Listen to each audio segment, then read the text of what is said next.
थाना प्रभारी कर रहे थे और एचआर मैडम थी और जो इनका सिक्योरिटी इंचार्ज है वो थे और हम लोग जो है जेबी केसेस के 4 सदस्य थे और 4 मजदूर थे। इनके बीच वार्ता हुई। बहुत सारी पार्टियां बिक चुकी हैं, तो क्या टाइगर नहीं बिक सकता है? इसमें कहाँ तक सत्यता है? नहीं, मैंने आपको पहले भी कहा कि मैंने टाइगर को बड़ा करीबी से पढ़ा हूँ। मैं एक टीचर हूँ, मेरी स्कूल चलती है। एक टीचर होकर के मैं राजनीति में आया हूँ तो कोई एक रीज़न है। को आज तक ये इतिहास गवाह है कि पूरा इंडिया लेवल में आप देखिए कि सारे राजनेता जो है वो बिकाऊ है। आप देखिए कहीं पर भी कोई घटना होता है, चाहे मुआवजा का हो या कोई भी चीज़ का हो, तो जो भी नेता जाते हैं वो देखते होंगे प्लांट के अंदर जाकर के बात करते हैं, लेकिन जयराम ही एक ऐसा आदमी है ऑन टेबल ऑन कैमरा पे हम लोग बात करते हैं। जा रहे हैं। देखिए आज त्रिपक्षीय वार्ता हुई जिसमें मध्यस्थता एसडीएम साहब कर रहे थे, सिटी एसपी सर कर रहे थे, डीएसपी सर कर रहे थे, सिंदरी थाना प्रभारी कर रहे थे और एचआर मैडम थी और जो इनका सिक्योरिटी इंचार्ज है वो थे और हम लोग जो है जेबी केसेस के 4 सदस्य थे और 4 मजदूर थे। इनके बीच वार्ता हुई तो जो भी हमारी मांगे थी उस मांगों को जो है प्रबंधन ने तो हमें थोड़ा टेक्निकल ये बताते हुए, एरर समझाते हुए बड़ी बारीकी से उन्होंने समझाया और हमने भी उनकी मजबूरियों को समझते हुए ये उन्होंने आश्वस्त किया कि जो है हमें कम से कम 1.5 से 2 महीने का समय चाहिए। 1.5 से 2 महीने के अंदर जो है हम अपने वरीय अधिकारी सब से बात करके आप लोगों की जो मांग है हम आश्वस्त करते हैं कि आप लोगों की मांग पूर्ण करेंगे। और हमारे साथ 1 लाख दाबी जुड़े हुए हैं, उनसे भी हम लोग जानने का प्रयास करते हैं कि यहाँ पर क्या वार्ता हुई, क्या बातें हुई। बताएंगे 1 लाख दा।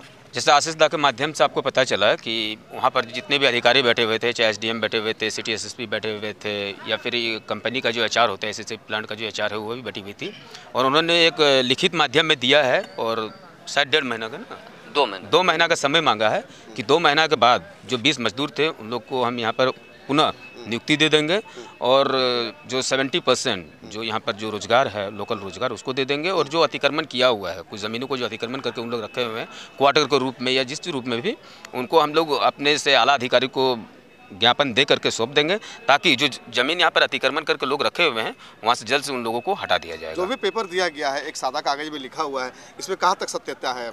क्या लगता है कि 2 महीना में कंपनी आपकी मांगों को पूरा करेगी? देखिए इस गेट पर आज पहला ये आंदोलन नहीं हुआ है। अगर देखा जाए तो इससे पहले भी 2-3 बार आंदोलन हुआ है। 2-3 बार आंदोलन जो तो हुआ था तो यहाँ लोगों के ऊपर लाठियाँ चली थी, लेकिन यह पहला आंदोलन हुआ कि लाठी नहीं चला और वार्ता के लिए अधिकारी से लेकर के आपका जो यहाँ पर एचआर मैम है उन लोग सब आए और उन्होंने आश्वासन किया है कि 2 महीना के अंदर सारे लोगों को हम रोजगार पुनः दे देंगे।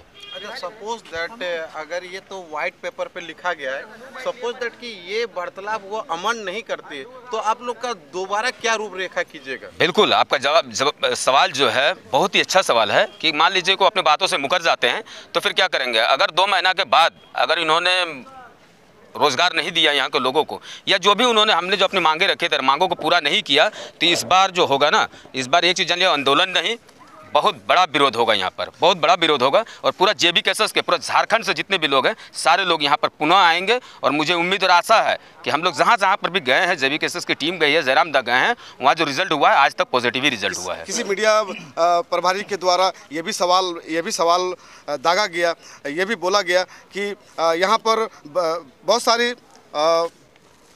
सारी पार्टियाँ बिक चुकी हैं, तो क्या टाइगर नहीं बिक सकता है? इसमें कहाँ तक सत्यता है? नहीं, मैंने आपको पहले भी कहा कि मैंने टाइगर को बड़ा करीबी से पढ़ा हूँ। मैं एक टीचर हूँ, मेरी स्कूल चलती है। एक टीचर होकर के मैं राजनीति में आया हूँ तो कोई एक रीज़न है। को आज तक ये इतिहास गवाह है कि पूरा इंडिया लेवल में आप देखिए कि सारे राजनेता जो है वो बिकाऊ है।